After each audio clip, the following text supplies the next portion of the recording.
मंत्र पाठ। ओम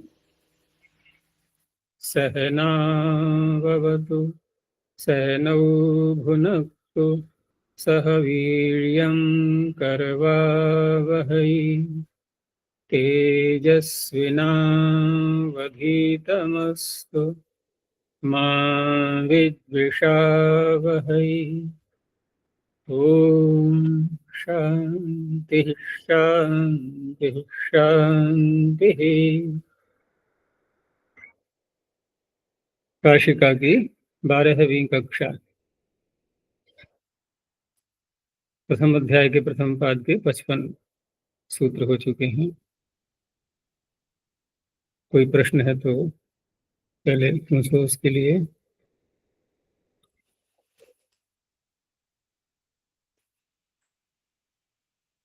षष्ठी स्थान योगा का ये पूरा प्रकरण चल रहा है।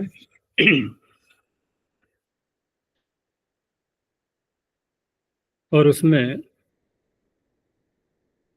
कोई भी आदेश षष्ठी निर्दिष्ट को किया जाने वाला, उसके विभिन्न प्रकार बताए गए, अनुबंध लगा देते हैं उसमें, तो उसके अनुसार आदि में होना, अंत में होना, अंतिम मत से परे होना, ये सारी बातें आ गई। और शीत होगा अथवा अनेकाल होगा तो पूरे के स्थान में होगा, नहीं तो सामान्य रूप से जो सूत्र है वो कौन सा है? सामान्य अलोन्त्य। अलोन्त्यस्य। तो उसी के अपवाद आ रहे थे। अब ये सारी बातें होने के बाद जब ये निश्चय हो गया कि कैसे कैसे आदेश होंगे, कहाँ कहाँ उनकी स्थिति बनेगी, ये तो बता दिया। लेकिन जब वो आदेश किए जाएंगे और वो संख्या में यदि अधिक होते हैं तो उस अवस्था में अब क्या करना होगा? उसमें से चुनाव जो करेंगे वो करेंगे, तो वो भी विषय पीछे आ चुका था वैसे तो, कि अंतरतम करेंगे। लेकिन अब जब वो आदेश कर दिया गया है, उसके पश्चात उसके बाद की स्थिति, ठीक है ना, उसके बाद की स्थिति, क्योंकि लोक में भी हम देखते हैं जब किसी के स्थान पर किसी दूसरे की नियुक्ति होती है तो पूर्व व्यक्ति के अधिकार दूसरे को मिल जाते हैं। तो इसे क्या कहते हैं व्याकरण की भाषा में? स्थानिवत, स्थानीय के समान होना। क्योंकि आदेश में हमने दो बातें देखी अभी, कहाँ कहाँ होते हैं ये देख लिया, चुनाव कैसे होता है उनका, स्थान अंतरतमः, ये भी देख लिया। अब आदेश तो हो चुका। अब आदेश होने के बाद क्या उस आदेश में जो आदेश के अपने धर्म हैं वही रहेंगे या के स्थानीय के धर्म भी आएंगे? तो लौकिक व्यवहार में देखते हैं तो स्थानीय के धर्म भी आते हैं, लेकिन सारे धर्म तो नहीं आते ना। अब किसी जिलाधिकारी के स्थान पर दूसरा जिलाधिकारी आया तो वह जिलाधिकारी, उसकी अपनी रुचियां भी थी बहुत सी। वो क्या पढ़ता था, क्या विचार करता था, कैसा खाना खाता था, कैसी उसकी प्रकृति थी, ये सारी बातें नए जिलाधिकारी में तो नहीं आएंगी, वो अलग प्रकार से, ठीक है ना, उनकी रुचियां अलग हो सकती हैं। लेकिन जो अधिकार कार्य करने के पूर्व जिलाधिकारी को प्राप्त थे वो नए वाले को भी हो जाएंगे प्राप्त। यहाँ भी देखो दो प्रकार की बातें कही जाएंगी कि आदेश स्थानीय के समान होता है, ये भी कहा जाएगा, और अल विधि में नहीं होता है, ये भी कहा जाएगा। दो बातें हो गई ना, कि कहाँ होता है और कहाँ नहीं होता है। तो वही विषय प्रारंभ हो रहा है जो कि 4 सूत्रों तक चलेगा। स्थानीय पदादेशो नल विधौ, अचह परस्मिन पूर्व विधौ, फिर न पदांत और दुर्वचने जी। और प्रथमावृत्ति में ही मैंने बताया था कि ये 4 सूत्र अष्टाध्यायी में प्रमुख माने गए हैं। इन पर यदि कोई ठीक प्रकार से परिश्रम कर लेता है तो व्याकरण की बहुत सी बातें वो बुद्धिगम्य हो जाती हैं।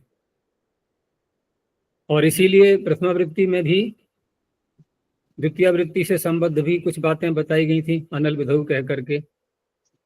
और वहां बताया भी गया था कि यद्यपि ये द्वितीयावृत्ति का विषय है, लेकिन बिना समझे उसको प्रथमावृत्ति का विषय भी पूरा पूरा यानी कि सूत्र का आशय पूरा पूरा समझ में नहीं आता था, तो उसको भी वहां लिया गया था। यहाँ थोड़ा और विस्तार से हम समझेंगे उसको, और महाभाष्य में फिर और अधिक विस्तार से आएगा। स्थानी वदादेशो नल विधौ। गुरुजी 2 प्रश्न है मेरे। महाऋषि इस अवस्था में री के स्थान में अण करने में रपर होके महर्षि बनेगा, किंतु यहाँ केवल री के स्थान में तो नहीं कर रहे हैं, आकार भी है। ठीक है, तो प्रश्न कहाँ बनाइए, ये तो बताना हुआ ना कि देखो ऐसे ऐसे हो रहा है। हमने कह दिया हाँ ठीक है, हाँ ऐसे ही हो रहा है। री के स्थान में जो अण कर रहे हैं हाँ, वही रपर, वही रपर होना चाहिए, है ना। आ के स्थान में कर रहे हैं वो नहीं होना चाहिए। तो आ के स्थान में अलग है और री के स्थान में अलग है। वर्ण तो एक ही आएगा, क्योंकि एक पूर्व परयोः एकः, एकः पूर्व परयोः, आदेश तो एक ही आएगा। प्रश्न ये बन रहा है कि उरण रपरः सूत्र कहता है कि ऋकार के स्थान पर अण रपर होता है जी। यहाँ 2 स्थानी है, आकार भी है महा में और ऋषि में ऋकार भी है।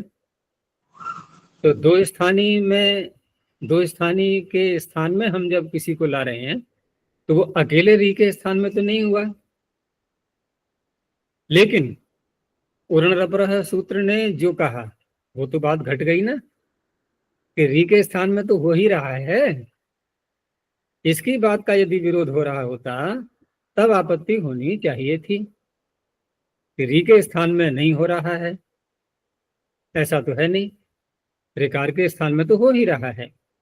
अतिरिक्त एक आकार भी और है, तो वहां पर कोई उसको विरोध है नहीं, उसके विषय में सूत्र कुछ कह भी नहीं रहा है कि और भी कोई होगा तो नहीं करूंगा मैं, अकेला ऋकार ही होना चाहिए, ऐसा तो नहीं कहा उसने।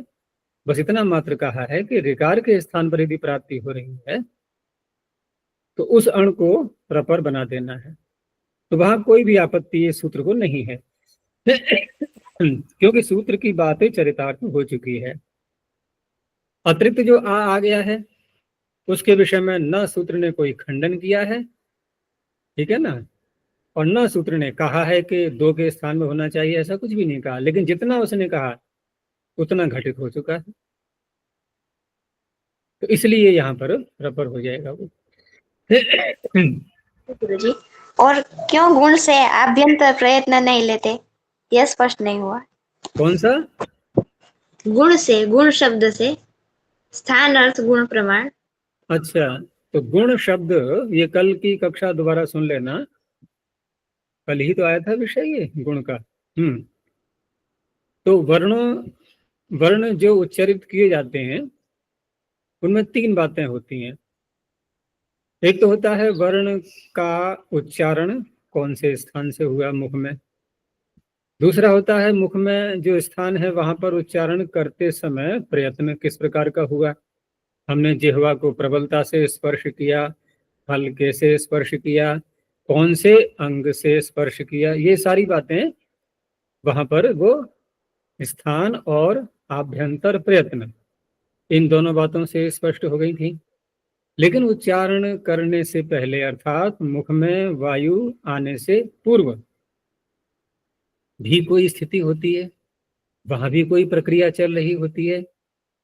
अंदर से वायु पर जब आघात होता है, मन विचार करता है मुझे ऐसा ऐसा बोलना है, तो वहीं से ही प्रक्रिया प्रारंभ हो जाती है। उस प्रक्रिया में छाती से लेकर गले तक का जो भाग है वहां पर जो एक प्रक्रिया होती है उच्चारण करने से पूर्व, उसे कहा गया है बाह्य प्रयत्न, ठीक है ना। और श्रोता को भी पता लग जाता है, क्योंकि ध्वनि जो श्रोता के कान में गई है, उस ध्वनि में जो विशेषताएं आ रही हैं, जो विशेषताएं आ रही हैं वो बाह्य प्रयत्न के ही आधार पर हैं। उसको गुण शब्द से कहा गया।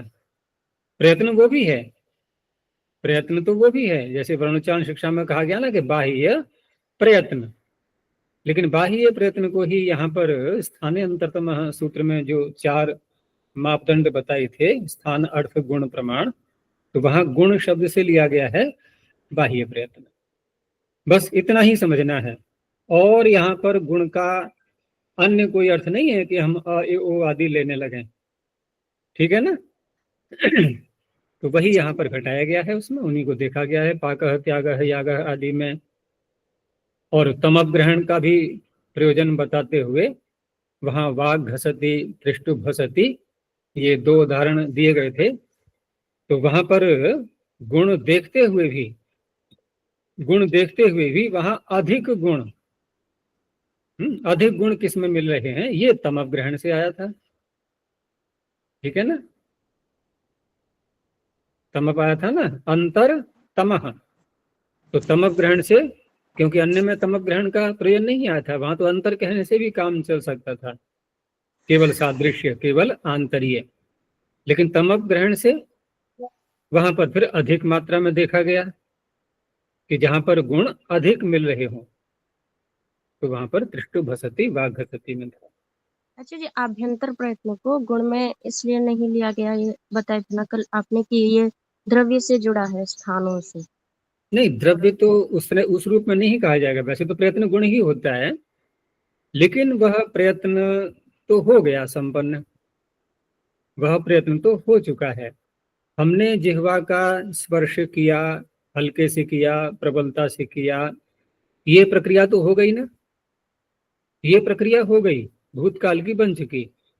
अब श्रोता के कान में वह ध्वनि पहुंची, तो कान में जो ध्वनि पहुंचेगी वह वर्ण के धर्म को प्रकट कर रही है वहां पर, कि ग बोला, कि ख बोला या क बोला। वहां ये नहीं पता लग रहा है कि उच्चारण कैसे किया है, वो तो स्वयं देखेगा तब पता लगेगा बोल करके, या उसको ज्ञान है इन सारी बातों का। लेकिन कौन सा वर्ण बोला गया है, महाप्राण से या अल्प प्राण से, घोष है या अघोष है, ये सारे धर्म जो प्रकट हो रहे हैं श्रोता के लिए, वो प्रकट उसको हो रहे हैं। ये प्रकट नहीं हो रहा है कि जिह्वा का हल्के से स्पर्श किया है कि प्रबलता से स्पर्श किया है, ये सारी बातें नहीं आ पा रही हैं वहां पर। और इसीलिए गुण शब्द का प्रयोग किया है, गुण गुणी के साथ रहते ही हैं। गुणी यहाँ पर एक शब्द ध्वनि हो गई है, ठीक है ना, और उसके अंदर धर्म विद्यमान है, गुण विद्यमान है, वो उसके साथ में अब भी विद्यमान है, और उसी आधार पर श्रोता को पता लग रहा है कि कौन से वर्ण का उच्चारण किया गया है, कौन से स्थान से किया गया है। इस समय उसका कोई भी ध्यान नहीं है। कैसा प्रयत्न किया गया था आभ्यंतर, इस पर भी उसको कोई विचार नहीं करना है, लेकिन क्या बोला गया है ये तो पता लगा। और जो क्या बोला गया है उसी में ये बातें निहित हैं कि नाद है, घोष है, अल्पप्राण है, महाप्राण है, ये सारी बातें वहीं प्रकट हो रही। इस तरह से गुण है ये। जी गुरुजी, स्पष्ट है। तो स्थानिवद आदेश अनल विधु, 3 बातें इसमें कही गई, 3 शब्द हैं। स्वयं व्याख्या के अनुसार देखो कि स्थानीय आदेशयो हो पृथक्त्वात् स्थान्याश्रयम कार्यम आदेशे न प्राप्नोति। स्थानीय के आश्रित जो कार्य हैं स्थान्याश्रयम, वो आदेश में प्राप्त नहीं होते हैं। नहीं होते हैं इसलिए कहा जा रहा है क्योंकि आदेश स्थानीय नहीं है, क्योंकि जब किसी सूत्र से उसका विधान ही नहीं किया गया, इसलिए अतिदेश आरभ्यते। तो ये सूत्र का स्वरूप भी बता दिया, कैसा है ये सूत्र, अतिदेश सूत्र। परिभाषा नहीं है ये, किसी को किसी के समान बनाने वाला, यही अतिदेश की परिभाषा होती है। तो अयम अतिदेश आरभ्यते। शब्द की संरचना में बता दिया कि कैसे इसका अर्थ करेंगे स्थानीवत का। तो स्थानिना तुल्यम वर्तते, तो तुल्य अर्थ में यहाँ पर वती प्रत्यय है। तेन तुल्यम क्रियाचेद वती, तो स्थानिना तुल्यम वर्तते, स्थानी के तुल्य जो हो रहा होता है उसे कहेंगे स्थानीवत। तो स्थानीवत आदेशः भवति, अब सीधा सा अर्थ हो जाएगा कि स्थानीय के तुल्य ही इसमें व्यवहार होगा, वैसा ही व्यवहार ये करेगा। उसी को और आगे खोला कि स्थान्याश्रयेषु कार्येषु अनलाश्रयेषु, अनलाश्रयेषु साथ में जोड़ दिया अनल विधु के अर्थ को लेते हुए कि स्थानीय के आश्रित जो कार्य हैं, स्थान्याश्रयेषु कार्येषु अनलाश्रयेषु, स्थान्यलाश्रयाणि कार्याणि वर्जित्वा, अनलाश्रयेषु को ही खोला कि स्थानीय यदि अल है, ठीक है ना, स्थानीय यदि अल है तो उसके आश्रित जो कार्य हैं उनको छोड़ करके वो कार्य करने होंगे तो आदेश स्थानीवत नहीं होगा। और यदि स्थानीय अल नहीं है तो उस अवस्था में स्थानीय के आश्रित जो भी कार्य हैं वो आदेश में भी होने लगेंगे। अनल विधौ, इसमें हमने प्रथमावृत्ति में देखा था ना, 4 बातें बताई गई थी। अला विधि तृतीया, अलह विधि पंचमी, अलह विधि षष्ठी, अली विधि सप्तमी। इन चारों को यदि एक साथ बोला जाए एक ही वाक्य में, तो उसी का वाक्य था ये स्थान्यलाश्रय, स्थान्यलाश्रयाणि, जो कार्याणि वाक्य था ना, स्थान्यलाश्रय अलाश्रयो विधि ही अल विधि ही, इतना मात्र कह दो बस। अब अलाश्रयो विधि में चारों समास आ जाएंगे, ठीक है ना। अला विधि बोले, अलह विधि, अलह विधि या अली विधि, ये सारी बातें आ गई अलाश्रय विधि में।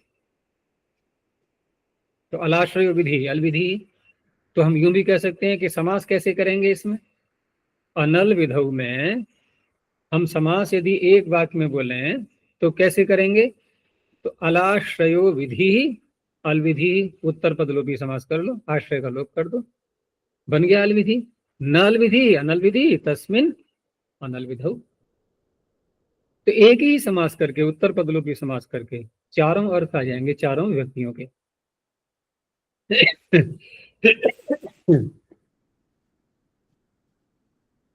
इसलिए उत्तर पदलोपी समास यहां पर माना गया है। न अलविधि ही अनल विधि ही इत्यर्थ, उसी का अर्थ कर दिया। अलाश्रय विधि अलविधि का अर्थ, अनल विधि का अर्थ कर दिया कि न अलविधि ही अनल विधि। पहले कहा अलाश्रय विधि अलविधि, ये उत्तर पदलोपी समास हो गया, और फिर नया समास कर दिया बस। तो अनलाश्रयाणी कार्याणी, ठीक है ना, अनलाश्रयेषु कार्येषु, ये अर्थ निकल आएगा फिर। अब उदाहरण बता रहे हैं, किम उदाहरणम, तो उदाहरणों का परिगणन कर दिया गया है। ये परिगणन हमने प्रथमावृत्ति में भी देखा था। और इसमें देखो, एक जो आदेश को स्थानीवत करते हैं, तो स्थानीवत से कौन सा धर्म आता है, इसमें देखो प्राय करके सबसे अधिक संख्या किसकी है। धातु अंग कृत तद्धित अव्यय सुप तिंग पदादेशा। धातु क्या है, संज्ञा है, नहीं है, तो आदेश भी धातु नाम से कहा जाएगा। संज्ञा ही तो आई पीछे से, जो धर्म आया वो संज्ञा के रूप में आ गया, नाम उसका वही रहेगा आदेश का भी, जो स्थानीय का नाम था। दूसरा क्या है, अंग, ये भी संज्ञा है या नहीं है। कृत, ये भी संज्ञा है। तद्धित, ये भी संज्ञा है। अव्यय, ये भी संज्ञा है। अब दो को छोड़ दो, सुप और तिंग को। पद क्या है, ये भी संज्ञा है। तो भरमार है संज्ञाओं की। अर्थात हम ये कह सकते हैं कि प्रायः करके आदेश संज्ञा रूपी धर्म को स्थानीय से ले रहा है, ठीक है ना, वही माना जा रहा है, उसी नाम से उसको भी पुकारा जाएगा। और लोक में भी हम देखते ही हैं। भाई एक प्रधानमंत्री हटा, दूसरा आया, तो वो क्या है, वो भी प्रधानमंत्री, नाम तो वही मिलेगा उसको, व्यक्तिगत नाम चाहे कुछ भी हो। उसी नाम से तो कहेंगे कि नहीं नहीं पहले वाले थे प्रधानमंत्री, इनका तो नाम दूसरा बनेगा। और दो शब्द ऐसे हैं इसमें, सुप और तिंग। यद्यपि ये संज्ञा तो नहीं है, लेकिन अगर हम अप्रत्यक्ष रूप से देखें तो सुप क्या है, प्रत्याहार। तिंग क्या है, प्रत्याहार। प्रत्याहार किसी का बोध ही तो करा रहा है। संज्ञा क्या करती है, किसी का बोध ही तो कराती है। संज्ञा हित या नया इति संज्ञा। तो प्रत्याहार क्या कर रहा है, कोई नया काम कर रहा है क्या। सुप कहा तो सुप से एक निश्चित मात्रा में जो शब्द हैं उनका हम ग्रहण कर रहे हैं। भाई नाम किसी का लेते हैं, उस नाम से कोई निश्चित व्यक्ति, कोई निश्चित पदार्थ उसका ग्रहण करते हैं। तो एक तरह से हम देखें प्रत्याहार भी संज्ञा ही होती है कि नहीं। संज्ञा संजी का बोध कराती है, प्रत्याहार भी किसी का बोध करा रहा है। सुप कहा हमने तो सुप से किसका बोध हुआ, सु औजस अम औषस, इन्हीं का तो बोध हुआ। अब बात यह है कि जब प्रत्यय ग्रहण करते हैं वहां तदंत विधि होती है।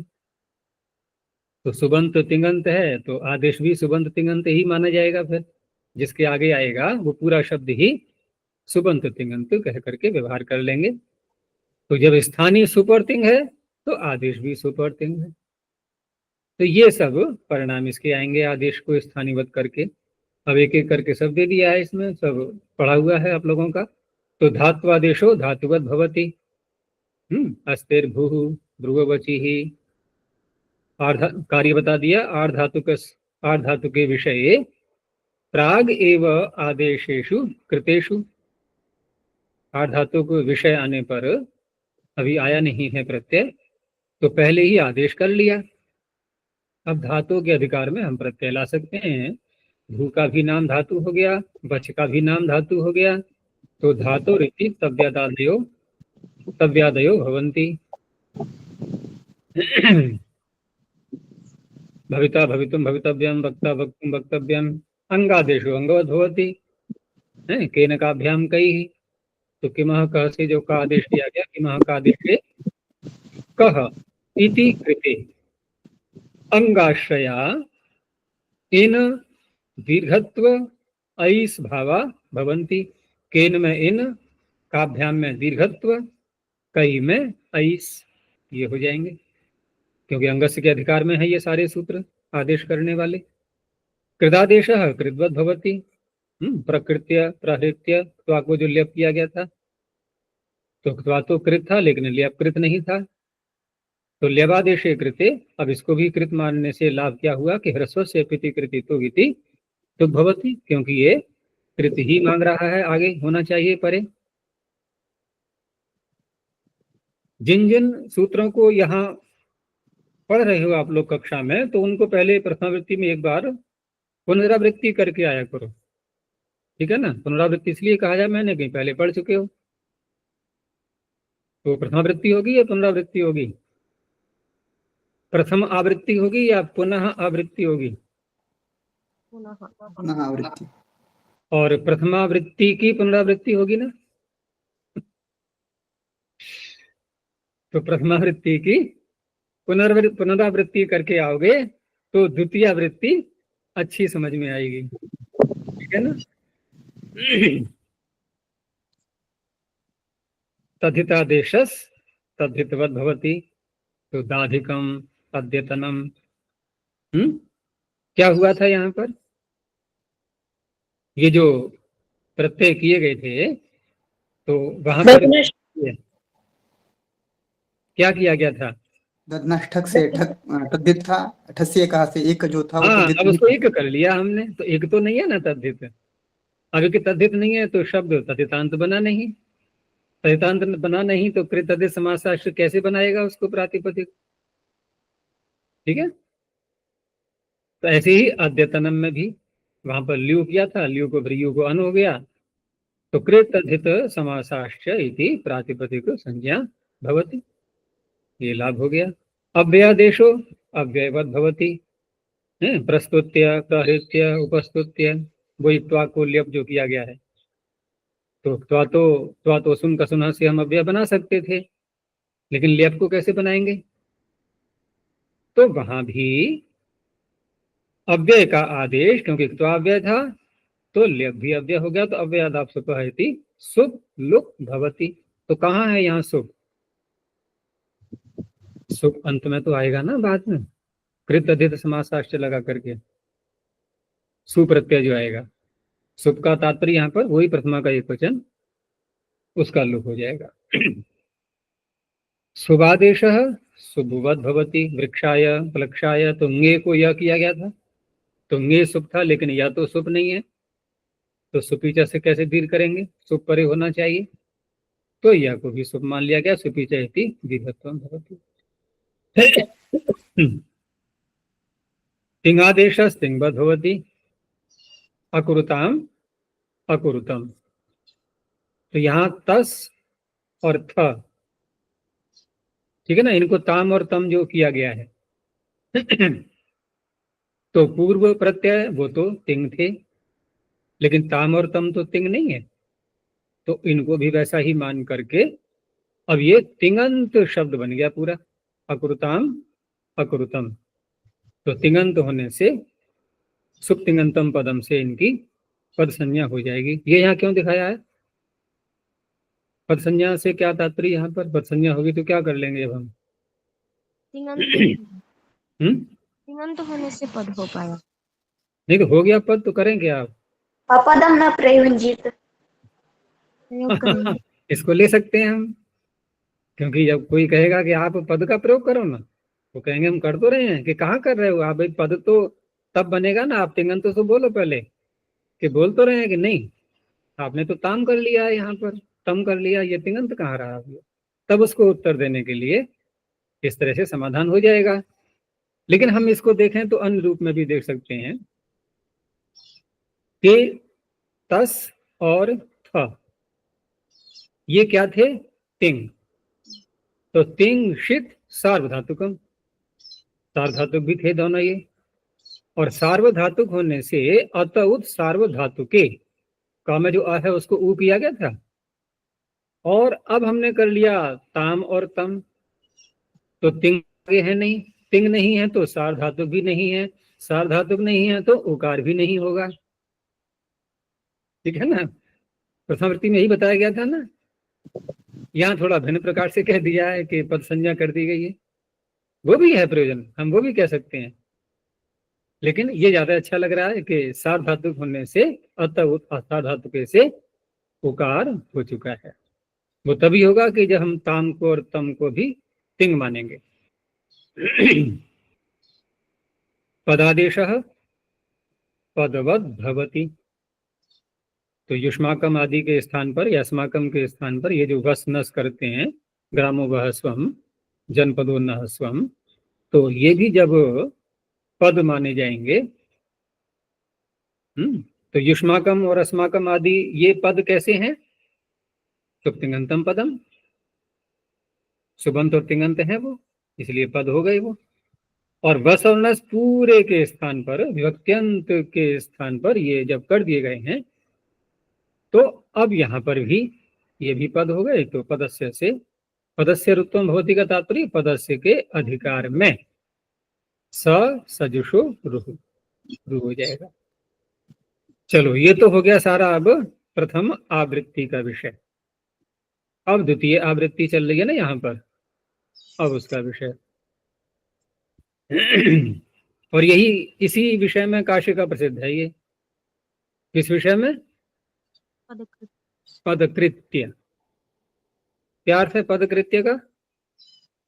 कहोगे कि अब पूछ रहे हो आचार्य जी आप पदकृत्य क्या अर्थ है, इतने सारे सूत्र हो गए तो। पदैहि कृत्यम, नहीं, पदैहि कृत्यम नहीं। देखो, कृत्य से तात्पर्य क्या है? कृत्या सूत्र से जो कृत्य संज्ञा करते हैं वो करने योग्य। कृत्य क्री धातु से, यद्यपि प्रत्यय तो कृत्य ही है, क्री धातु के आगे जो प्रत्यय है वो कौन सा प्रत्यय है? कौन सा प्रत्यय है? नाम क्या है उसका? कृत्य। कोई कहेगा कृत्य, तो पूछ ही रहा हूं मैं कि कृत्य कैसे बना, कि क्रिया के आगे, क्रिया के आगे कौन सा प्रत्यय है कि कृत्य, तो उलझन होगी ना थोड़ी। कृत्य नाम हो गया उसका, ठीक है ना। और कृत्य प्रत्यय कैसे कैसे अर्थ में होते हैं, आवश्यक आदि अर्थ सुने ही हैं सब। योग्य अर्थ बोल देते हैं, जैसे कर्तव्य, करने योग्य, है ना। तो कृत्य करने योग्य, यही तो बात हुई ना, कि ऐसा शब्द, ऐसा पद सूत्र में क्यों डाला गया, उसकी योग्यता क्या है, उसकी योग्यता क्या है, यही तो है पद का कृत्य। पद की योग्यता, जो पद सूत्र में रखा गया उसकी योग्यता क्या है, क्योंकि योग्य का ही तो चुनाव होता है समाज में। योग्य व्यक्तियों के साथ रहना चाहिए, नहीं योग्य, तो ये है पद कृत्य। तो पहले वत पर प्रश्न किया, स्थानीय वत, तो सूत्र क्या बनेगा अगर वत को हटा दें तो? स्थान्यादेशो नल विधौ, स्थानीय आदेश। जैसे पीछे सूत्र आया था वृद्धि ही आदेश, तो क्या था? या अदेन गुण, ये संज्ञा सूत्रों का प्रकरण चल रहा है नहीं। तो स्थानीय आदेश, आदेश की स्थानीय संज्ञा होती है, ठीक है ना। तो वत करणम किम, तो कहा स्थानीय आदेशस्य संज्ञा मा विज्ञाई, आदेश की स्थानीय संज्ञा न जान ली जाए। अब ऐसा होगा तो क्या हो जाएगा? हम जब गुण या वृद्धि बोलते हैं तो गुण या वृद्धि शब्द को रखते हैं वहां पर, या कि अ ए ओ आ ए औ इनको लेते हैं? संजी को ही तो लेंगे। हमने कहा अस्तेर भू, ठीक है ना। अब भू को माना गया क्या? भू क्या है? आदेश। तो आदेश किसको ग्रहण कराएगा? संज्ञा है ये आदेश, किसकी? भू की। तो आदेश यानी कि जब भू बोला जाएगा तो ये किसकी संज्ञा है? अस की। तो जहां जहां भी भू बोलना होगा वहां किसको बोलेंगे हम? किसको बोलेंगे? अस को ही तो बोलेंगे। अरे संज्ञा संजी का ही तो बोध कराएगी, ठीक है ना। तो इस तरह से स्वाश्रित कार्य तो कुछ भी हो ही नहीं पाएगा। भू को मान करके तो कुछ भी नहीं कर पाएंगे ना, जो कुछ भी होगा वो अस को मान करके होगा, क्योंकि ये जो भू है ये तो अस का बोध करा रहा है हमें, स्वयं का बोध थोड़ी करा रहा है। गुण या वृद्धि शब्द ये स्वयं का बोध नहीं कराते, ये तो जिनका नाम रखा गया है उनका बोध कराएंगे, उनके ग्राहक बनेंगे। तो केवल ऐसा न हो जाए, स्वाश्रयम अपि यथा स्यात्, स्वाश्रित कार्य भी हो जाएं। जैसे आंगो यमन सूत्र आत्मनेपद करता है यम और हन धातु से, ठीक है ना। तो आहत बना लिया हमने, हन धातु से आत्मनेपद कर लिया। अब हन के स्थान पर वध आदेश किया, हन वध लिंगी लुंगीचे आदि जो सूत्र हैं वहां वध आदेश कर लिया। तो वध आदेश ये किसका बोध कराएगा? हन का। तो आंगो या मना तभी तो आत्मनेपद करेगा, तो वध में तो आत्मनेपद हो ही नहीं पाएगा, फिर वध तो हन का बोध कराएगा ना। वो कहेगा ठीक है मैंने हन में तो कर दिया था आत्मनेपद, आपने आहत बोल तो लिया, तो वध में तो हो नहीं सकता। तो ये स्वाश्रित कार्य ये नहीं हो पाएगा। और हमने जब वध को हन के समान मान लिया, ठीक है ना, वध ग्रहण करके उसके समान बना दिया, अब वध में भी आत्मनेपद हो जाएगा। तो आवधिष्ठयति ये होगा स्वाश्रित कार्य। तो आत्मनेपदम उभयत्रापि भवति, स्वयं जो स्वरूपात्मक धातु है हन वहां भी आत्मनेपद हो गया, और आदेश जब आ चुका है उसके स्थान पर, तो आदेश को जब स्थानीय के समान बनाया गया, संज्ञा नहीं समान बनाया गया, तो वहां भी आत्मनेपद हो गया। संज्ञा यदि रखेंगे तो यहां आत्मनेपद संभव नहीं है। तो कहा ठीक है, चलो मान लिया हमने, स्थानिवत् आदेशः अनल विधौ। तो फिर आदेश को हटा के देखो, आदेश ग्रहण क्यों किया आपने? अब सूत्र क्या बनेगा? स्थानिवद अनल विधौ, बस यही तो होगा। तो आदेश ग्रहणम किम, तो कहा कि आनुमानिकस्यापि आदेशस्य स्थानिवद भावो यथा स्यात्। वक्ता ये कहना चाह रहा है कि आप आदेश ग्रहण नहीं करेंगे और स्थानिवत इतना ही कहा जाएगा, तो आदेश तो स्वयं आ ही जाएगा। स्थानीय के समान होता है कौन? कौन? आदेश। वो तो आ ही जाएगा, क्योंकि स्थानीय जब बोला गया तो स्थानीय कैसे कहते हैं? स्थानम अस्य अस्ति इति स्थानीय। स्थान है उसका खाली। स्थान का अर्थ क्या है? खाली जगह। क्या अर्थ होता है स्थान का? कहीं ट्रेन में हम घुसे और कोई कह रहा है कि आइए आप, यहाँ स्थान है, बैठ जाइए, तो जहां कोई बैठा होगा, स्थान घेरा होगा, वहां कहा जाएगा स्थान है, बैठ जाइए, या जहां कोई नहीं है, खाली जगह पड़ी है वहां पर। तो स्थानीय कौन बना? जो पहले बैठा था वहां पर। जब वो हटे तो स्थानीय कहलाएगा, या बैठे बैठे स्थानीय कहलाएगा? बैठे बैठे। अच्छा, बैठे बैठे स्थानीय कहलाएगा है। तो स्थान वाला है वो, ठीक है ना, इसलिए भाई तभी तो बैठा है कि स्थान वाला है। ऐसे नहीं, स्थानम अस्य अस्ति की जगह अगर हम विग्रह ऐसे कर दें ना, तो ज्यादा स्पष्ट हो जाएगा, स्थानम अस्य आसीत। ठीक है ना, पहले था स्थान, अब तो हट गया वहां से वो, तो स्थान वाला था ना। तो जब किसी को कहा जाएगा यहाँ स्थान है, बैठ जाइए, तो इसका अर्थ है खाली जगह। ठीक है ना। तो यहाँ पर जब कहा गया कि स्थानीय के समान होता है, कौन होता है? तो आदेश ही होगा वो। आपको आदेश ग्रहण करने की आवश्यकता ही नहीं है। तो अब जब आदेश ग्रहण किया है तो कुछ तो विशेष अर्थ आएगा ना आदेश में भी। अब तो वहां कहा गया कि जैसे हमने सूत्र बोला एरुह, इकार को उकार होता है, इकार को उकार होता है लोट लकार में, तो पचतु बना लिया। ठीक है ना। तो यहाँ पर जो इकार को उकार किया है, इकार कौन सा तिंग है? एक अंश है उसका। ती का तू बनाया ना, ती का तू बनाया है, ई को ऊ करके वहां पर। तो ये आनुमानिक आदेश कहा गया इसको। यानी ई जो लिया गया हमने, वो ती में ई दिखाई दे रहा है, उसको ऊ कर दिया, तो पूरा ती ही बदल जाएगा तू, पूरे ती को ही तू कर दिया। तो आनुमानिक जो आदेश हुआ है ई को ऊ करना, यद्यपि करना चाहिए था ती को तू, तो पाणिनि ने लाघव देखते हुए इकार को उकार कर दिया। तो आनुमानिक जो आदेश हुआ है ये, इसको भी हम यानी कि तू को ती के समान मान लें। अब देखो, ऊ को ई के समान मानेंगे तो नहीं बनेगी बात। ऊ को ई को अगर इकार को अगर उकार के समान नहीं, उकार आदेश किया है ना, तो उकार को यदि इकार के समान मानेंगे तो यहाँ पर कार्य नहीं हो पाएगा, क्योंकि ऊ जो आदेश हुआ है और इकार के समान माना हमने, तो ई तिंग नहीं है। तिंग क्या है? ती।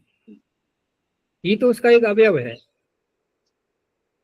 अब यहाँ पर जो उकार आदेश हुआ है और पूरे तू को हम जो ग्रहण कर पा रहे हैं, वो इसलिए कर पा रहे हैं कि आदेश जो शब्द सूत्र में डाला गया अनावश्यक होते हुए भी, तो इससे एक विशेष अर्थ ये आया कि जो आनुमानिक आदेश हो रहे हैं तो उनके द्वारा भी पूरे शब्द का ग्रहण हो जाए। तो तू को ती के समान मान लिया गया। आनुमानिकस्याप्यादेशस्य स्थानिवद् भावो यथा स्यात्। तो उकारांत आदेश ले लेंगे अब ऊ से, उकार नहीं लेंगे, उकारांत आदेश। और उधर स्थानीय क्या है? वो ई नहीं, इकारांत। ई से इकारांत स्थानीय, ऊ से उकारांत आदेश।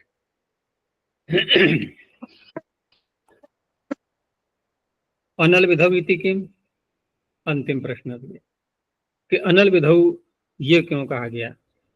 तो ये उदाहरण हम वहां भी देख चुके थे, प्रथमावृत्ति में भी बताए गए थे, ये आवश्यक था इनको समझाना इसलिए। तो द्यू पथि त्यद,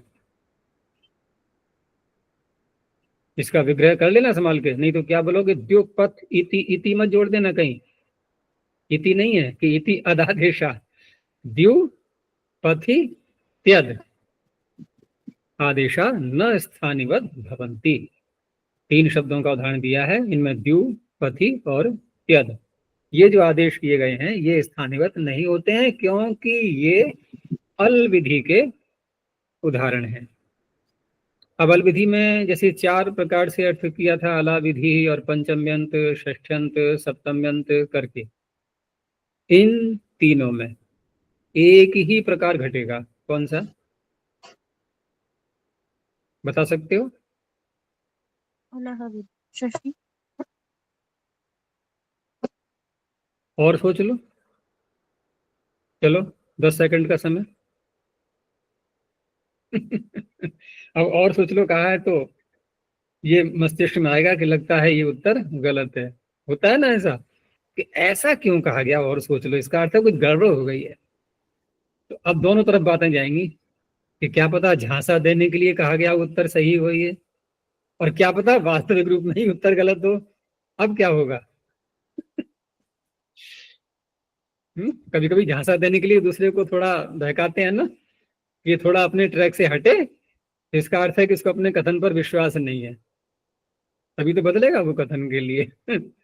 अब लग रहा है कि हमने सही उत्तर दिया, ऐसा लग रहा है ना। अब घटा के देख लो सूत्र को, ठीक है ना, तब पता लगेगा कि देहु में हुआ क्या था। वकार को उकार किया था, ठीक है ना। वकार क्या है? अल, और उकार भी अल है। चलो ये तो हो गया। अब यहाँ पर दिव नहीं, औ किया था, वकार नहीं, वो तो दिव का अलग हो गया।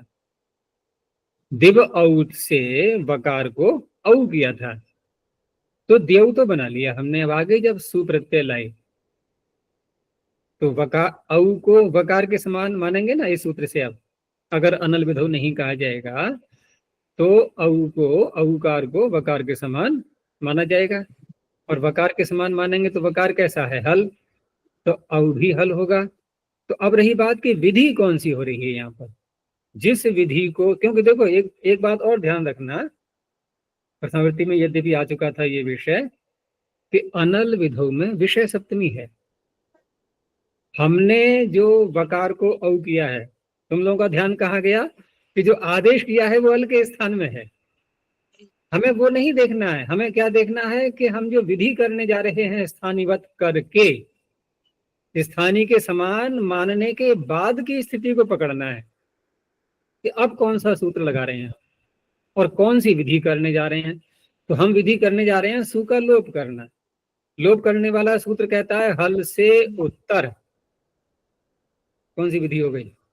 पंचमी, अलह। पंचमी हुई, ठीक है ना। अलह परस्य विधि, तो पंचमी की विधि है ये। उस अवस्था में इसने निषेध कर दिया कि आप अल से परे सु के लोप की विधि कर रहे हो, तो अब ये आदेश स्थानीवत नहीं होगा।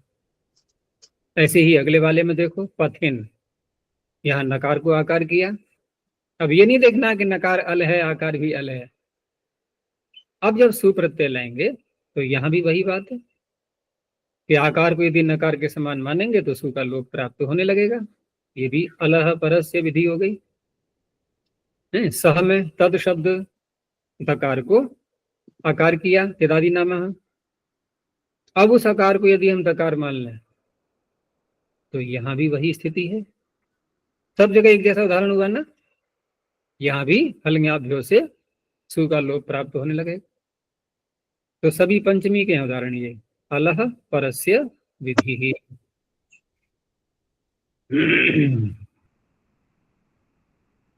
जो अन्य है आचार्य जी, तृतीया, षष्ठी, सप्तमी, ये महाभाष्य के हैं क्या? है इसमें केवल नहीं, पंचमी का ही है? प्रत्युदाहरण में थोड़ा सा दिखा देते हैं अंश। अभी आवश्यक नहीं है कि चारों समासों के अलग अलग दिखाएं प्रत्युदाहरण, बहुत अधिक विषय बन जाएगा फिर। तो पंचमी वाला दिखा दिया, अलह परस्य विधि ही। बन तो सबके जाएंगे, अगर परिश्रम किया जाए तो ढूंढ ढूंढ के सबके मिल जाएंगे। लेकिन एक बात और ध्यान रखने की है कि भले ही 4 प्रकार से वहां अलह परस्य आदि करके जो दिखाया है, प्रत्युदाहरण अगर एक भी मिल जाए हमें, तब भी अनल विधौ चरितार्थ तो हो ही जाएगा ना, सूत्र में क्यों ग्रहण किया है। तो ये अनिवार्य नहीं है कि हम चारों जो विधियां हैं, जो 4 प्रकार से अर्थ किए गए थे अलह विधि के, उन चारों में यदि हम दिखाएंगे तो ये आवश्यक नहीं है कि सबके मिलने चाहिए हमें प्रत्युदाहरण। एक का भी मिल जाए और वो भी एक उदाहरण मिल जाए, यहाँ तो फिर भी 3-3 दे दिए, अगर एक भी उदाहरण मिल गया तो शब्द चरितार्थ हो गया, बस उतने में ही हो जाता है चरितार्थ। ये सूत्र के पद ऐसे हैं ना, ये बहुत थोड़े में संतोष करने वाले हैं।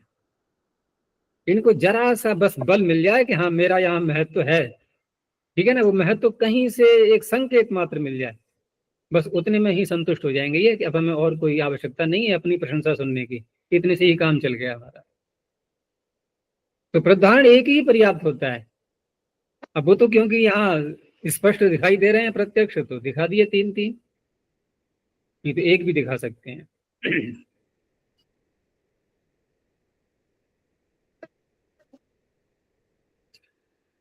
चलो अगला देखते हैं सूत्र, अचह परस्मिन पूर्व विधौ। अब देखो यहाँ ये चारों सूत्रों का क्रम एक पता तो आई, प्रथम वृत्ति में सारी बातें बहुत स्पष्ट हो चुकी थी कि ये जो प्रथम सूत्र है इसके भी 2 भाग करके अर्थ करते थे ना हम लोग, कि स्थानीवत आदेश, इतना भाग अलग कर दिया।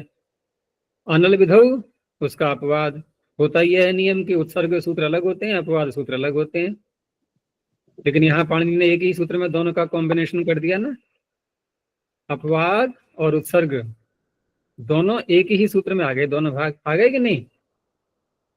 अनल विधौ ये हो गया अपवाद, कि नहीं अल विधि में मत करना, स्थानीय, ठीक है। तो इस तरह से इसके 2 भाग किए हमने। अब यहाँ पर जब अनल विधौ ने निषेध कर दिया, अब फिर अगला सूत्र आ रहा है स्थानीयबद्ध करने के लिए, तो वो किसका समर्थक बनेगा, अनल विधौ का या कि स्थानीयबद्ध आदेश का, उसका बनेगा समर्थक।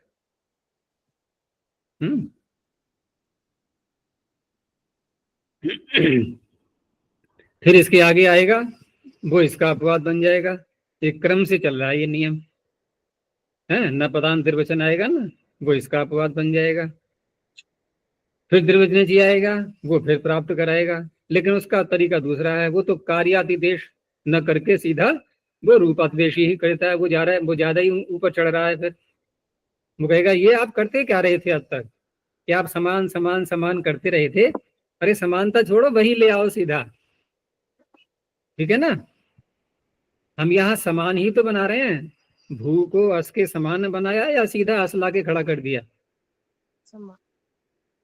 और वो क्या करता है निर्वचन जी, ले आता है, वो तो सीधा ही ले आता है ना, समानता नहीं, अब बिल्कुल वही हू बहू वही आना चाहिए, वो ऐसे करेगा। ये इन चारों का परस्पर संबंध है।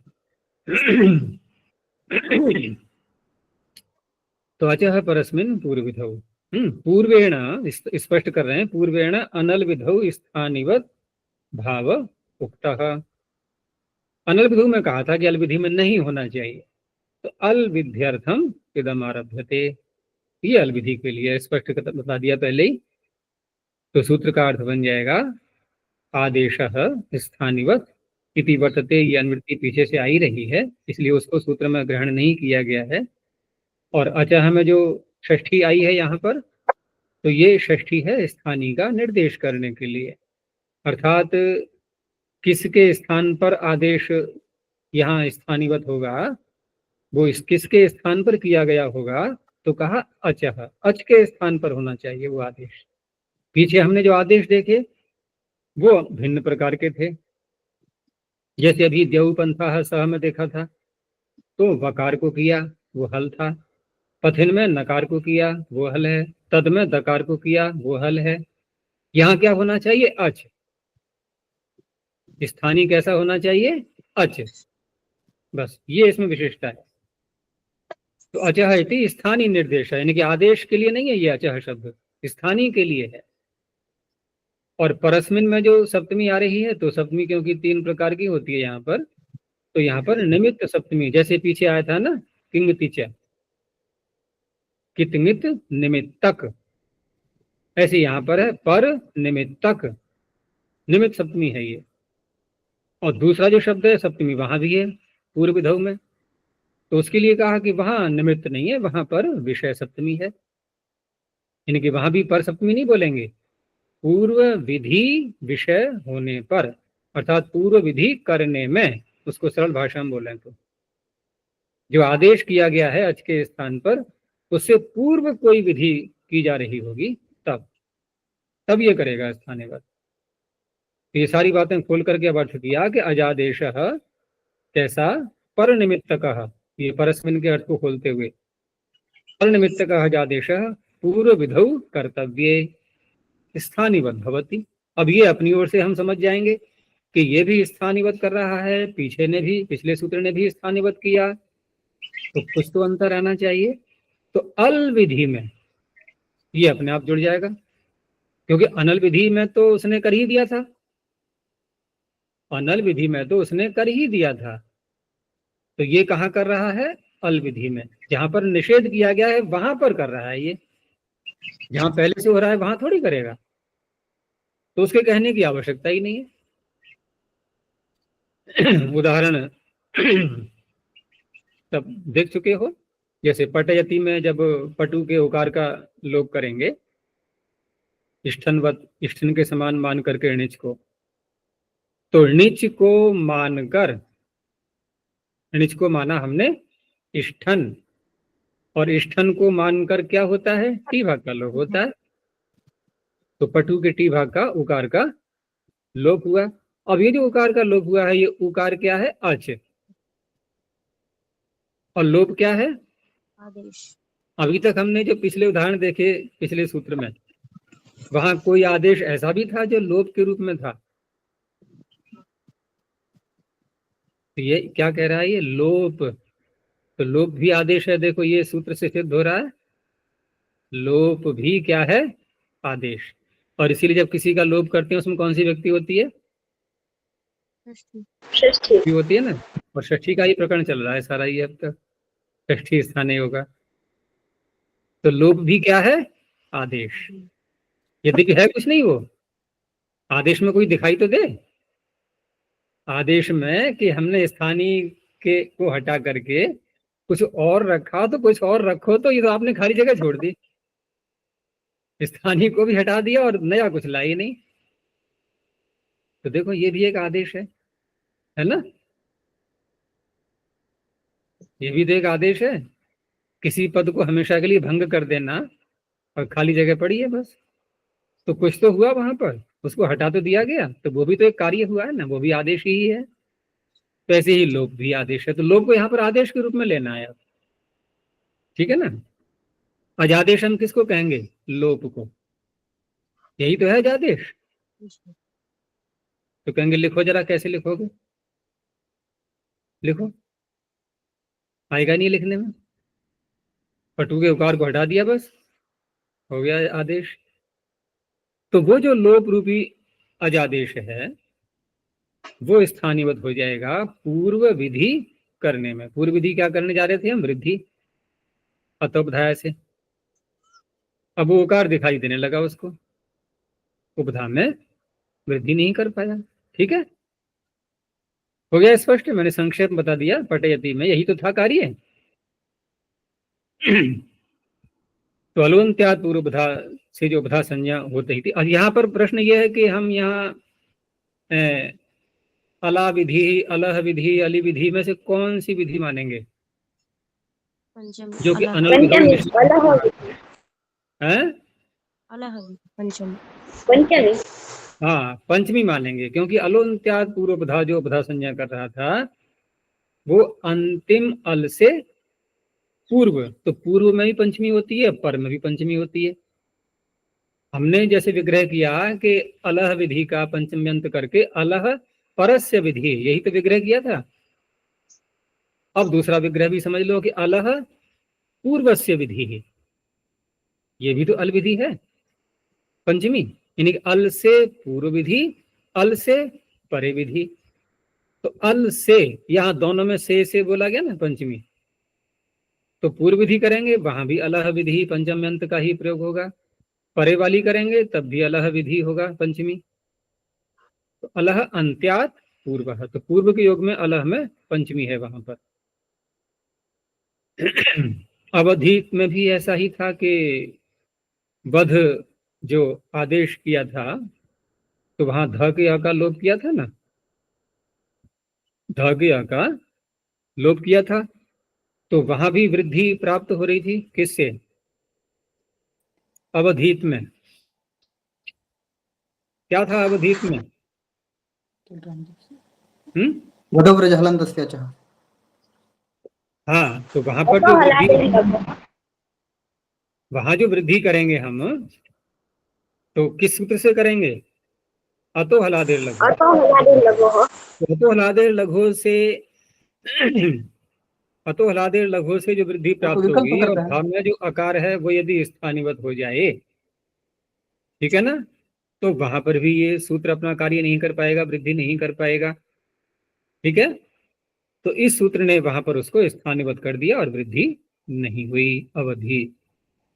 अच्छा जी, यहाँ भी देखो यहाँ कौन सी विधि कहलाई गई है, अलह विधि में जो हम अल विधि में विग्रह करेंगे तो कौन सा विग्रह सार्थक होगा, अतो हलादेर लघो हो, तो अतः में कौन सी व्यक्ति है वहां पर, षष्ठी, तो ये कहलाएगी अलह विधि, षष्ठ्यंत, अल के स्थान में होने वाली विधि। और बहुखट्व का हमें यहाँ कैसे करेंगे, जैसे खट्वा आकारांत शब्द था ये, और जो क प्रत्यय आगे आया था, तो यहाँ पर आपो ने तरस्याम से इसको ह्रस्व किया गया था। देखो अभी तक के दो उदाहरणों में पटयति और अवधि, इन दोनों में अजादेश का क्या स्वरूप था, लोप। यहाँ लोप नहीं है, यहाँ दीर्घ आकार को ह्रस्व आकार किया है, यह है अजादेश, यहाँ लोप नहीं किया है, ठीक है ना। तो ये उदाहरण थोड़ा अच्छा लग रहा है ना, कुछ दिखाई तो दे रहा है कम से कम, वहां तो कुछ था ही नहीं। तो ये अजादेश है यहाँ ह्रस्वकार करना। अब ह्रस्वकार करने से क्या हुआ कि बहोर नयवद उत्तर पद भूमि, ये जो सूत्र है, तो उत्तर पद की जब, उत्तर पद का जब आधिक्य बहुत्व बताया जाता है तो उस अवस्था में नय के समान स्वर होता है। ये सूत्र का कार्य बहोर नयवद उत्तर पद भूमि, उत्तर पद की भूमि अर्थात उसका भूमा, भूमत्व कहना हो तब, तो इससे जो स्वर प्राप्त होने लगा नए स्वर, तो नए स्वर करने वाला सूत्र है ह्रस्वान्ते अन्त्यात् पूर्वम, ऊपर से नए की निवृत्ति आ रही है उसमें, ह्रस्वान्ते अन्त्यात् पूर्वम, कि ह्रस्वांत यदि उत्तर पद में है, जैसे खट्व हमने ह्रस्व कर लिया है यहाँ पर, तो ह्रस्वांत यदि उत्तर पद में होता है तो वहां पर नए से उत्तर यानी अंत्य से पूर्व को उदात्त कहा गया है, तो अंत्य से पूर्व उदात्त यहाँ इससे प्राप्त हो रहा है। लेकिन अनल विधु कहने से यहाँ पर जब निषेध हो गया कि स्थानीवत नहीं होगा, स्थानीवत हो जाएगा तब तो ये सूत्र लग ही नहीं पाएगा, लेकिन अनल विधु ने कर दिया निषेध, इसने फिर प्राप्ति करा दी उसकी स्थानीवत की। अब स्थानीवत की प्राप्ति करा दी तो इसको तो फिर दीर्घ आकार दिखाई दे रहा है, जब दीर्घ आकार दिखाई देगा तो बहोर नयवद उत्तर पद भूमि, इसके लगने के बाद जब ह्रस्वांत अंत्यात् पूर्वम लगाएंगे हम, तो ह्रस्वांत है ही नहीं यहाँ पर, अब तो दीर्घांत दिखाई दे रहा है, ठीक है ना, तो उससे उदात्त नहीं होगा। अपितु क्या होने लगेगा फिर, कपि पूर्वम से, ये सामान्य सूत्र है जो कपि पूर्वम, तो कप से पूर्व आकार को उदात्त प्राप्त होने लगा, ठीक है ना। तो अजह परसन पूर्वधव ने क्या किया कि पर निमित्तक जो अजादेश हुआ है आकार को आकार ह्रस्व करना, और पूर्व विधि करने जा रहे हैं हम, ख में जो अ है उसको उदात्त करना, ये हो गई पूर्व विधि, ठीक है ना। तो उसको करने में इसने किया स्थानीवत। अब स्थानीवत करने से बहोर नयवद उत्तर पद भूमि, तो नय के समान यहाँ पर अब स्वर नहीं हो पाएगा, ठीक है ना। तो कपि पूर्वम से जो खट्व में व में अ है इसको उदात्त हो जाएगा। एक बार और देख लेना सिद्धि, प्रथमावृत्ति में स्पष्ट आ जाएगा समझ। तो ये कौन सी विधि कहलाएगी? अल विधि में कौन सा विग्रह करके सार्थकता आएगी? इसमें अलह विधि, षष्ठी वाली, ठीक है ना। क्योंकि कपि पूर्वम से यहाँ जो प्राप्त हम कर रहे थे, तो नैवत स्वर होने से किसकी प्राप्ति हो रही थी? ह्रस्वान्ते अंत्यात् पूर्वम। यद्यपि वहां पूर्वम में प्रथमा है, पूर्व को उदात्त होता है, क्योंकि जो स्वर का प्रकरण है वहां पर, तो उदात्त जिसको करते हैं या अनुदात्त करते हैं अथवा स्वरित करते हैं, तो प्रायः प्रथमा व्यक्ति होती है वहां पर, ठीक है ना। वहां पर जैसे अनुदात्तम पदमेक वर्जम, कौन सी व्यक्ति है? प्रथमा ही तो है सब। लेकिन वो प्रथमा है तो षष्ठी के ही अर्थ में एक प्रकार से देखा जाए तो। जैसे पूर्व उदात्त होता है, हम इसको यूं भी कह सकते हैं ना, इसको खोलने के लिए, अर्थ को खोलने के लिए, कि पूर्व जो वर्ण है उसके स्थान पर उदात्त धर्म वाला वर्ण हो जाता है, कह सकते हैं नहीं ऐसा? तो अलह विधि ही, अलह स्थाने विधि, ठीक है ना, षष्ठी मान करके वो यहाँ पर घटेगा बहुखट्व का हमें। और पहले वालों में अवधित में षष्ठी वाला घटेगा, अलह विधि ही। पटयति में पंचमी का विग्रह घटेगा, ठीक है ना, अलह विधि, अलह पूर्व से विधि ही, ऐसे करके। तो ये इसके हो गए उदाहरण। अब आगे देखो, अब ये जो इसमें पद्मंजरी आदि में जो है, ये सब महाभाष्य के विषय हैं, इनमें ज्यादा उलझन मत पड़ना, ये सब आगे आ जाएंगे जब महाभाष्य पढ़ोगे तब। अब आगे प्रश्न किया गया, अचः इति किम, आपने यहाँ पर अच का ग्रहण क्यों किया है? केवल सूत्र बन जाएगा फिर परस्मिन पूर्वविधौ। तो परस्मिन पूर्वविधौ इतना ही मात्र जब बोलेंगे, तो यहाँ देखो, प्रश्न आक्राष्टाम आगत्य, ये 3 उदाहरण देकर के और स्वयं ही इन्होंने समस्या खड़ी करके और उसका समाधान किया है अचह ग्रहण करके। जैसे प्रश्न शब्द को ले लें तो स्वयं खोल रहे हैं ये कि प्रश्न इति प्रच्छेर नंग, किस सूत्र से? यज याच, प्रच्छेर नंग प्रत्यय, नंग प्रत्यय कर लिया। अब नंग प्रत्यय करने के बाद ये अनुनासिक है प्रत्यय, तो छोह शूड अनुनासिके च, इससे प्रच्छ के छकार को तालव्य षकार हो गया, तो बन गया प्रश और न। अब ये जो षकार किया है, छकार को षकार, ठीक है ना, ये क्या है? हलादेश है कि या अजादेश है? हलादेश। फलादेश। हलादेश है। किसको मान के हुआ है? नंग। अनुनासिक, यानी कि नंग प्रत्यय को मान करके। पर निमित्तक है। तो देखो, अचह यानी कि अजादेश वाली बात ही यहाँ पर विपरीत हुई है, बाकी सब बातें घट रही हैं, पर निमित्तक है, ठीक है ना। अब रही बात की पूर्व विधि आप कौन सी करने जा रहे हैं, तो पूर्व विधि करने जा रहे हैं प्र में जो ह्रस्व आकार है ना, प्र, इसको तुक का आगम करना है हमें, ठीक है ना। कैसे करेंगे? तो ये जो षकार किया है इसको स्थानीवत करके छकार माना जाए, स्थानीवत करके पर निमित्तक है, ये हलादेश है और सूत्र में अचह कहा नहीं गया है, तो ये हलादेश भी पूर्व विधि करने में, तुक करने में स्थानीवत हो जाएगा, अर्थात छकार माना जाएगा। तो 6 च से तुकागम कर सकते हैं कि नहीं? बन जाएगा प्रश्न। तो अचह ग्रहण सार्थक हो गया कि नहीं? अब कि अजादेश होगा तब पूर्व विधि करने में स्थानीवत होगा, हलादेश होगा तो पूर्व विधि करने में स्थानीवत नहीं होगा। और देखो आक्राष्टा,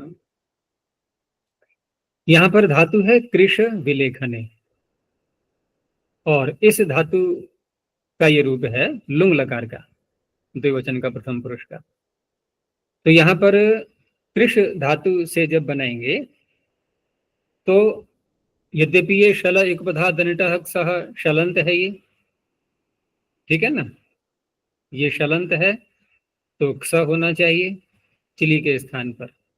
लेकिन वहां पर एक वार्तिक भी दिया हुआ है उसी सूत्र पर, उसमें कुछ धातुएं हैं जहां पर विकल्प से क्ष का विधान किया गया है, तो दूसरे पक्ष में जब लेंगे तो वहां सिच ही रहेगा चिली के स्थान पर। फिर तो वार्तिक दिया हुआ है कि स्पृश मृष कृष त्रिप द्रिपाम चिले सिज वा वक्तव्य, चिली के स्थान पर वहां पर सिच विकल्प से कहना चाहिए।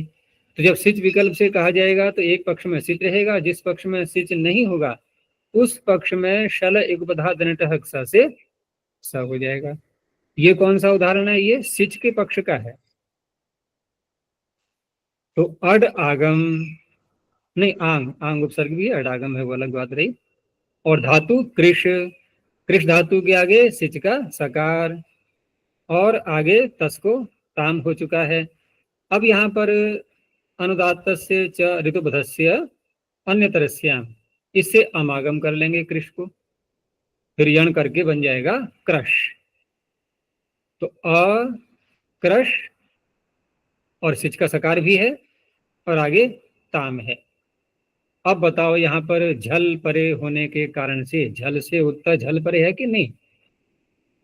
क्रश झल है शकार मूर्धन्य, उससे उत्तर सिच का सकार आ रहा है, आगे ताम झल परे है, तो झलो झली से सिच का लोप हो गया।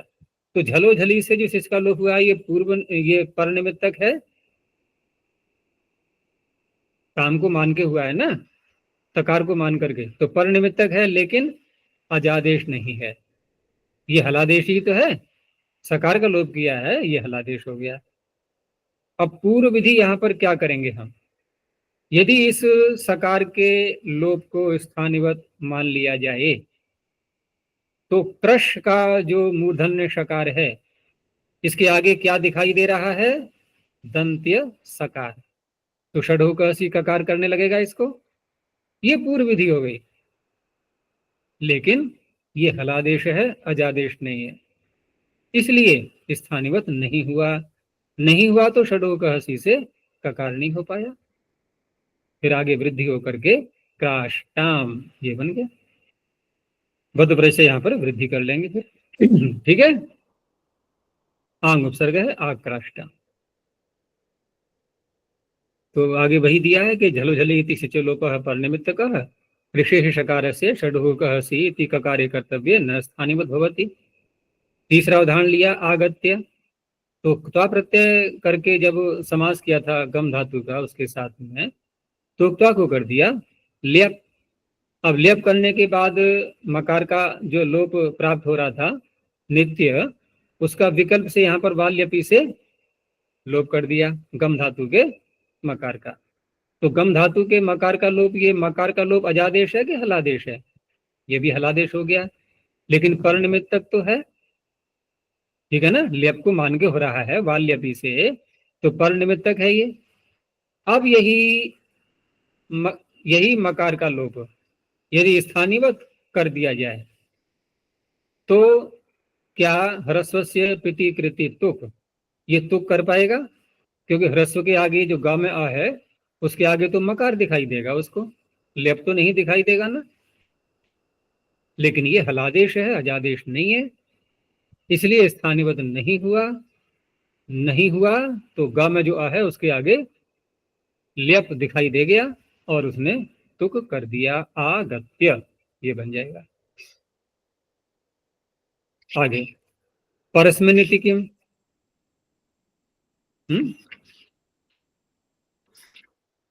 चलो पूरा ही करते हैं, अब थोड़ा ही रह गया है। तो परस्मिन क्यों कहा गया कि पर निमित्तक होना चाहिए? अब यहाँ कैसे उदाहरण दिखाए जाएंगे? पूर्व निमित्तक वाले, ठीक है ना। तो युव जानी ही वधूटी जानी ही वैयाघ्र पद्य, दो एक जैसे हैं, जानी ही दोनों में आ रहा है। और तीसरा है वैयाघ्र पद्य, एक है आदिध्य। चार उदाहरण दिए इन्होंने, इन चारों में सार्थकता दिखाएंगे पूर्वस्मिन इसकी परस्मिन शब्द की। तो युव जानी में क्या किया था कि युवती ही जाया अस्य, ऐसे विग्रह करके बहुरी समास करके जो दिखाया गया था, तो वहां पर युवती को पुल्लिंग भी करेंगे, पुंगोद्भाव करेंगे, तो युवन शब्द आकर के युव आ गया है, हमें उस पर ध्यान नहीं देना है। लेकिन जाया जो शब्द है यहाँ पर समासांतः के अधिकार में, जाया या निंग, ठीक है ना, इससे समासांत प्रत्यय हुआ था निंग, बल्कि आदेश के रूप में है ये, क्योंकि निंग में अंगाकार लगा है ना। तो ये जो नी आदेश किया है किसके स्थान में हुआ ये? अलोन्त्य, वो नित्य सूत्र अंतिम बल के स्थान पर, जाया में या में आ, तो अजादेश हो गया ये, अजादेश तो हो गया ना। अच्छा, और ये किसको मान करके हुआ है? किसको मान के हुआ है? ये काया तो किसी को मान के नहीं हुआ, न पूर्व निमित्तक है न पर निमित्तक है, ठीक है ना। तो प्रधान तो बन ही जाएगा ना भाई, पर निमित्तक मांग रहा है सूत्र, ये कौन सा निमित्तक है? कि कुछ भी नहीं। समासांतः के अधिकार में सूत्र आते हैं तो प्रत्यय समास होने के बाद कर देते हैं ना सीधा। आदेश करना हो, प्रत्यय करना हो, तो वहां कोई परे होना चाहिए, ये तो बात कही नहीं जाती है ना। तो ये किसी भी निमित्तक नहीं है, इसलिए इसने कहा कि जाया या निंग न पर निमित्तक, पर निमित्तक नहीं है, बस इतना देखना है हमें, क्योंकि केवल निंग आदेश करना है आकार को, बस अजादेश तो है ये। अब रही बात कि पूर्व विधि कौन सी करेंगे हम यहाँ पर, तो देखो नी को मान करके हमने आकार के स्थान पर नी किया है, तो जाया में यकार तो रह गया ना, उस यकार का लोप करना है हमें, लोप विवर्बली से। और यदि ये आदेश आकार का लोप जो किया था हमने अजादेश, ये स्थानीवत हो जाए तो वल प्रत्याहार मिल जाएगा परे। तो पूर्व विधि कर रहे हैं नहीं कर रहे हैं, सारे काम वही हो रहे हैं, पूर्व विधि भी हो रही है, अजादेश भी हो रहा है, लेकिन ये अजादेश पर निमित्तक नहीं है, तो स्थानीवत नहीं होगा, लोप विवर्बली से यकार का लोप हो गया, ये वह जानी है। ठीक ऐसे ही वधूटी जानी ही में होगा, दोनों में एक जैसे उदाहरण है ये, इसलिए उसको नहीं दिखाया है। आगे वैयाघ्र पद्य, तो पाद शब्द है यहाँ मुख्य, उस पर ध्यान देना है। तो वैयाघ्र पद्य में इति न पर निमित्तक पादस्य अंतलोपः, यहाँ भी जो पाद में द के अका लोप हुआ है, पादस्य लोपो हस्त्यादिभ्य, ठीक है ना, तो ये भी पर निमित्तक नहीं है, क्योंकि ये भी समासांतः के अधिकार में है, लेकिन अजादेश तो है, आकार का लोप किया है। तो अब पूर्व विधि यहां पर करनी है, तो पूर्व विधि कौन सी करनी है यहां पर?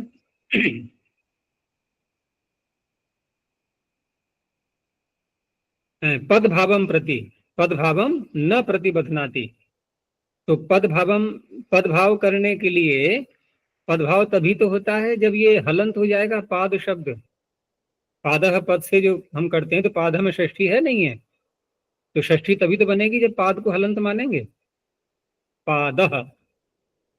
और ये आकार का लोप यदि स्थानीवत हो जाए तो वो पद आदेश कर पाएगा, तो पाद को पद करना, ये हो गई पूर्व विधि। अजादेश जो द में अ का लोप हुआ है, ठीक है ना, ये पर निमित्तक नहीं है, और ये यदि स्थानीवत हो जाए तो वो पद आदेश नहीं कर सकता। अब क्योंकि ये पर निमित्तक नहीं है, इसलिए स्थानीवत नहीं हुआ, नहीं हुआ तो पाद हलंत ही रहेगा, उसको पद आदेश हो जाएगा, तो वैयाघ्र पद्य। आदिध्य, दीधी धातु है ये, जैसे वेवी और है ऐसे ही दीधी, तो दीधी में यहाँ पर आंग उपसर्ग पूर्वक दीधी धातु से उत्तम पुरुष में जो इट प्रत्यय आता है आत्मनेपद में, उसके टी भाग को जब एकार कर लेते हैं, टिता आत्मने पदा नाम टेरे, तो ये जो टी भाग को ए करता है, ये किस निमित्तक है? किसी निमित्तक नहीं है, कोई शर्त मांगता है कि परे रहते, ऐसा कुछ भी नहीं, टी भाग को ए कर दिया, तो ये एकार कैसा है? अजादेश है और पर निमित्तक भी नहीं है। अब इस एकार के पर रहते दीधी में हमें यणादेश करना है, नहीं यणादेश तो बाद में होगा, तो यहां पर जो है ये वर्णयोर दीधी वेद्यो हो, ये सूत्र यहाँ पर जो लोप करेगा दीधी में ईकार का, दीधी में जो ध में ई है ना, इसके ईकार का लोप करता है ये, लेकिन लोप करने के लिए इसको परे क्या होना चाहिए? यकार और इकार, ई इवर्ण, इसका जो पदच्छेद होता है ना, ई वर्ण, तो ये में वहां या में जो ई है ना, वो तो उच्चारण के लिए है। वहां देखना सूत्र का अर्थ, वहां पर यकार मात्र लेना है हमें, यकार परे रहते और ई वर्ण परे रहते, ठीक है ना। तो ये जो हमने ई को एक किया था टितापने बदानाम ठेरे से, इसको यदि स्थानीयबद्ध कर दें तो क्या दिखाई देगा इसको, ई वर्ण और दीधी व्यवयोग को इकार दिखाई देगा ना आगे, तो ये दीधी के ईकार का लोप करने लगेगा। स्पष्ट हो गया। अब क्योंकि ये पर निमित्तक नहीं है, टितापने पदानाम ठेरे से किया हुआ एकार, ये स्थानीयबद्ध नहीं हुआ, तो ये वर्ण और दीधी व्यवयोग को इकार दिखाई नहीं दिया, ये लोप नहीं कर पाया, उसके पश्चात यणादेश हो जाएगा आदिध्य। पूर्व विधविति किम, पूरी जांच की जा रही है सूत्र की, एक एक पद की। अब पूर्व विधि शब्द पर प्रश्न उठाएगा, ये क्यों कहा आपने। अब उदाहरण आएंगे पर विधि के, अब ठीक है ना। तो हे गौहु बाभ्रवीयाः नई ध्येय, 3 उदाहरण बहुत सरल हैं। तो गौ में क्या है, हे गौ इति वृद्धि ही अजादेश है। अजादेश कौन सा है इसमें, गोतों से णितवत कर लिया था ना, तो वृद्धि जो की गई थी अचवर्णिति से, ओ को औ करना, ये क्या है अजादेश, पर निमित्तक है या नहीं, जल्दी बोलते जाओ। णित प्रत्यय परिणति करता है ना, जब सु को हमने णित के समान मान लिया, णितवत कर दिया था ना गोतोणित, तो पर निमित्तक हो गया, ठीक है ना। अब पूर्व विधि क्या करने जा रहे हैं, नहीं पर विधि क्या करने जा रहे हैं, यहाँ पर विधि हो रही है कि यदि हम इस औ को जो वृद्धि के रूप में आ चुका है, इसको स्थानीयवत करके यदि ओ मान लें, तो ये एंगंत माना जाएगा पद, और एंगंत मानने से एंग ह्रस्वा संबोधे से सु का लोप प्राप्त होगा। ये पर विधि है कि पूर्व विधि है, पर विधि है ये। तो पर विधि करने में स्थानीयवत नहीं होगा तो औ ही रहेगा, औ रहेगा तो एंग ह्रस्वा संबोधे नहीं लग पाएगा, तो सु को विसर्ग हो गया, हे गौ बाभ्रवीयाः, बाभ्रव्यस्य अमी छात्रः, ये विग्रह दिखा दिया इसका। तो यहाँ पर वृद्धाक्षः से तस्यदम के अर्थ में, तस्यदम के अर्थ में वृद्धाक्षः से यहाँ पर छ प्रत्यय आया। अब छ प्रत्यय आने के बाद बाभ्रव्य, तो पहले शब्द क्या है, पहले शब्द क्या माना जाएगा, बभ्रू। तो बभ्रू अपत्यम, ऐसे विग्रह करके पहले यह प्रत्यय लाएंगे, मधु बभ्रू और ब्राह्मण कौशिकयो हो, और गुणा से हमने गुण भी कर लिया, तो बभ्रो और य। अब यहाँ बांतो ही प्रत्यय लगाएंगे, तो बांतो ही प्रत्यय से अब आदेश हो गया, आदि अच को वृद्धि भी हो गई, तो बाभ्रव और य, ठीक है ना, बन गया बाभ्रव्य, ये तो बन गया। अब बाभ्रव्य से छ प्रत्यय लाया गया है वृद्धाक्ष से, क्योंकि वृद्धि संज्ञा इसकी हो चुकी है, छ प्रत्यय करके आगे ई हो गया, तो बाभ्रव्य ईय। अब यस्य टीचर से आकार का लोप कर दिया हमने, या में जो आ है, यकार का लोप करते, आकार का लोप करते ही अब यहाँ पर हलस तद्धितस्य, इससे यकार का भी लोप प्राप्त होने लगा, ठीक है ना। यकार का लोप करना है नहीं करना है, हल से उत्तर तद्धित का जो यकार है उसका लोप प्राप्त होने लगा। और वहां पता होगा तुम्हें कि वहां पर या उपधाया, हाँ उपधा की भी अनुवृत्ति आ रही है, उपधा में होना चाहिए ये, ठीक है ना। तो यहाँ इस यकार का लोप करते समय ये जो अब आदेश किया था हमने ओ को, अब ये जो अजादेश है इसको यदि स्थानीयवत कर दिया जाए तो क्या दिखाई देगा, इसको क्या दिखाई देगा, ये कर पाएगा यकार का लोप, वहां है कहाँ, फिर तो बभ्रो है ना। अब आदेश करके ही तो वकार मिला था हमें, उससे उत्तर हल आकर के तब यकार मिला है हमें। जब तक अब आदेश नहीं करेंगे तब तक वकार रूपी जो हल है उससे उत्तर यकार कहाँ आ पाएगा। बभ्रो य ओकार से उत्तर है अभी यह, अब आदेश करके वकार से उत्तर आया था, तो उसे यदि स्थानीबद्ध कर दें तो यहां पर भी ये लोप नहीं कर पाएगा। लेकिन क्योंकि ये पर विधि हो रही है तो पर विधि होने के कारण से यहां स्थानीबद्ध नहीं हुआ, और न होने से जैसी स्थिति है वैसी ही है। तो उस रूप में अब हलस अधितस्य से बाभ्रव्य में जो यकार है उसका लोप हो चुका है, ठीक है ना। तो उसका लोप होकर के क्या बनेगा फिर, बाभ्रव, यकार को हटा दो, आगे ई जोड़ दो, बाभ्रवीय, बाभ्रवीया। नैधेय यहाँ निधि शब्द है, तो निधि पता है हमें कैसे बनाते हैं, नी उपसर्ग है, धा धातु उपसर्ग भो की, और कित होने से आकार का लोप करेंगे, तो आकार का जो लोप हुआ है आतो लोप टीचर से, ये कैसा है, अजादेश, ठीक है। अब पर विधि क्या करेंगे यहाँ पर कि आकार का लोप करके शब्द इकारांत बन गया, ये इकारांत होने से इतश्चानीय, ठीक है ना। इतश्चानीय जो सूत्र है ये क्या कहता है, ये ढक प्रत्यय करता है इकारांत जब होता है तब, और यदि हम उस आकार का लोप का स्थानीबद्ध कर दें तो ये इकारांत दिखाई देगा, इसको नहीं दिखाई देगा ना, इसको तो क्या दिखाई देगा फिर, निधा, निधि नहीं दिखाई देगा। तो उस अवस्था में दो अच के लक्षण वाला मान करके और इकारांत मान करके जो ढक प्रत्यय हो रहा था वो नहीं हो पाएगा, यही परविधि है यहाँ पर। तो परविधि होने के कारण से यहाँ स्थानीवत नहीं हुआ, नहीं होने से इकारांत ही रहा शब्द निधि, और ढक प्रत्यय करके ए आदेश करके नई ध्येय। तो इस प्रकार से सभी पदों के प्रयोजन दिखा दिए, कोई भी शब्द इसमें बचा नहीं। अचह का भी दिखा दिया, परस्मिन का भी दिखा दिया, आदेशः का भी दिखा दिया, पूर्व विधौ नहीं, आदेश का तो पहले आ जा चुका है, पूर्व विधौ का भी दिखा दिया, ठीक है। और कोई बात रह गई हो तो कल पूछ लेना, अभी यहीं तक रखते हैं। प्रणव ध्वनि। ओ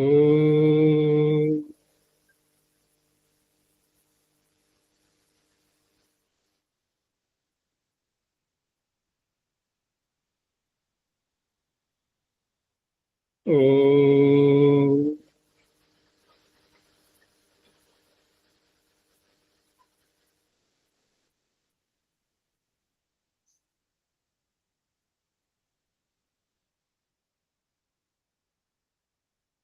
ओ